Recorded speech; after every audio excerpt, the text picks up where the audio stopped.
бид нар одоо хэдий технологийн 90 үед амьдарч чинь маш олон давуу талууд байна. Бидний амьдралыг хөнгөвчилж байгаа боловч эргээд нөгөө талд нь манай үр хүүхдүүдэд маань одоо маш том аюул нүүрлэж байна. Энэ аюул бол одоо бидний эцэг эхийн үед хүүхд наснд ер нь байгаагүй аюул.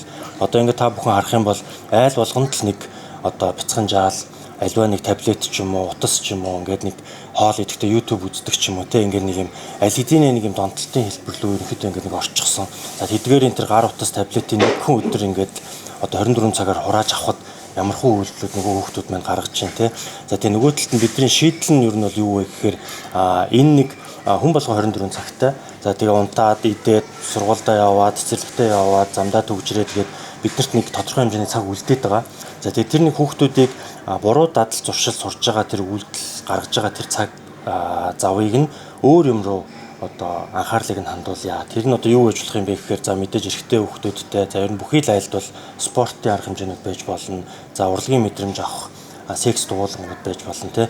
Тэгээ миний энэ авиасын нууц нэртэй гаргаж байгаа ном бол миний хувьд бол 5 дахь орчуулан гаргаж байгаа ном байгаа. За тэгээ энэ ном бол эцэг эхчүүдийн хувьд нэгэн одоо энэ тархиндах түгжийг тайлах юм байна гэж бодсон учраас орчуулж гаргаж байгаа. Тэр нь одоо ямар утгаараа вэ гэхээр хүн ер нь бас төдийлөн тийм бидний бодоод идэх шиг ингэж авиастай төрдөггүй юм байна.